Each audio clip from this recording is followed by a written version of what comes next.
Hey guys, welcome back. So about a week ago, I received an email from one of you guys, a gentleman who asked me, what am I doing to survive this bad market, as he thought it would be beneficial for the folks watching. And thank you so much for your email, by the way, because it definitely inspired this video. In short, today's video is going to be totally different. I'm going back to my roots and I'm going to be providing some educational content rather than just focusing on trucking news or weekly market updates. And since we're all struggling in this market, I'm happy to share the things that I'm doing in my company that are working. So let's chat about it. Ready? Let's go.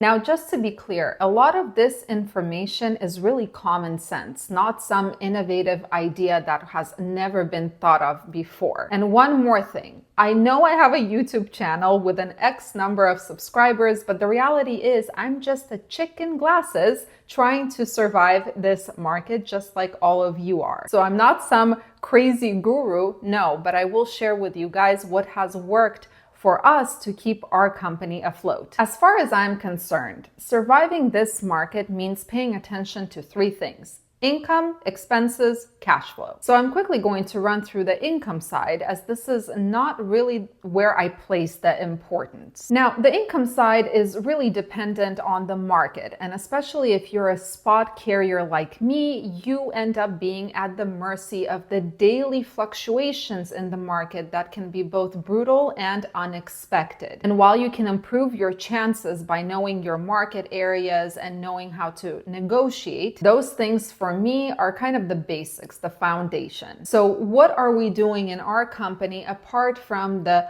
market knowledge and the negotiations to improve our income? Well, we have improved our equipment utilization. So since the beginning of this year, one of my business partners no longer drives full time. Instead, what he does is he replaces our team members who are out for home time or due to some unexpected circumstances and so on. And yes, before you ask, all of our team members are completely okay with the split seating. Basically, not a single one of our trucks is parked more than 2 days unless 2 or more people from our team have home time at the same time. Now, this has drastically improved our situation because now we're in a position where our trucks are running pretty much all the time and generating income. And because it is operated by my business partner during that short period where a team member is either on home time or whatnot, the cost per mile for that truck starts going down during that time because my business partner does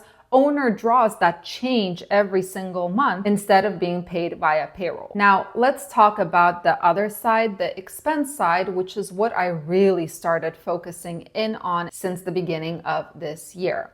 Now, considering the fact that the current market pretty much has a cap on the type of rate per mile you can get consistently, I realized that the only way to move forward is to actually reduce that cost per mile. Now, of course, there are the basic things you can cut. You can get a better fuel card to get better fuel discounts. You can get rid of the back office. You can downgrade your load board subscription. You can be picky about where you repair and maintain your truck. Now, we have done all of that, and we still weren't where we needed to be because our fixed expenses in the form of insurance, equipment payments, and so on and so forth are extremely high. So what are we doing in terms of cutting expenses? And guys, just warning, this is definitely not a quick fix. It takes a lot of time and a lot of discipline to make this happen. Now, personally, I do not consider myself to be a disciplined person at all. However, I am extremely stubborn. So the first thing that I'm doing as a business partner in this company is I decided to completely shrink my own personal expenses and get rid of my debt as soon as possible. Why? Because I want to be the factoring company for my own company. Right now, we are paying on average 2.5% on each load that we factor. And the reason we factor is because our expenses are pretty high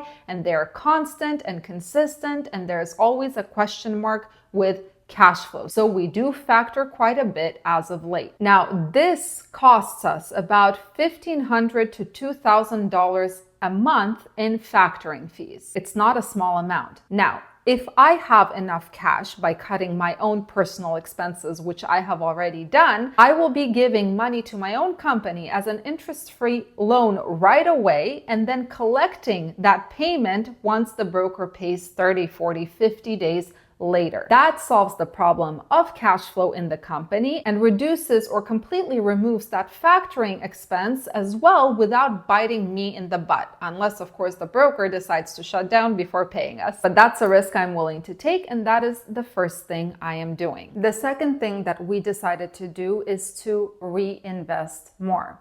So as an example, here is one of our trucks, a Freightliner that is financed. We still owe on it $167,580, and this is our monthly payment of $3,958 every single month. Then, using this, I decided to calculate what I actually have to add to the existing truck payment in order to pay it off in 1 year, 2 years, 3 years. So for example, I would have to add an additional $3,024 per month on top of the $3,900 something I'm paying already in order to pay this truck off more or less in 2 years. Now, this already gives me a clear idea of how much money I need, where I'm going to look for it, and considering the fact that I am currently the factoring company as a business partner and I'm saving the company $1,500 to $2,000 every month, that's the big chunk right there that I can use to reinvest into this truck to pay it down faster. And that creates a snowball effect. Now, this truck was financed based on a 60-month-long term, and there are currently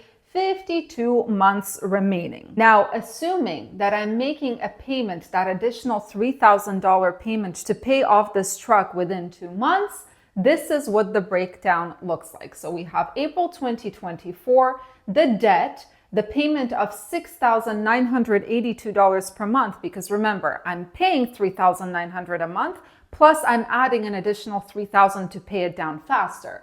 From there, we have the term, the amount of months, how much is left to pay, and then what the monthly payment becomes. Now, of course, this doesn't consider the nuances with interest and everything, but it gives you more or less of an idea. So if you look at this, as I'm making a bigger payment every single month, I can then ask the financing company to redistribute the balance based on the term left. And that reduces the monthly payment every single month, as you can see. And as the monthly payment gets reduced, I have more cash to play around with. And as I have more cash to play around with, I can make even bigger monthly payments on this truck to pay it off even faster and get rid of that debt. Now, once this truck is paid off, several things happen. Number one, my cost per mile is reduced on this particular truck because there are no more fixed payments to worry about, which means that there's going to be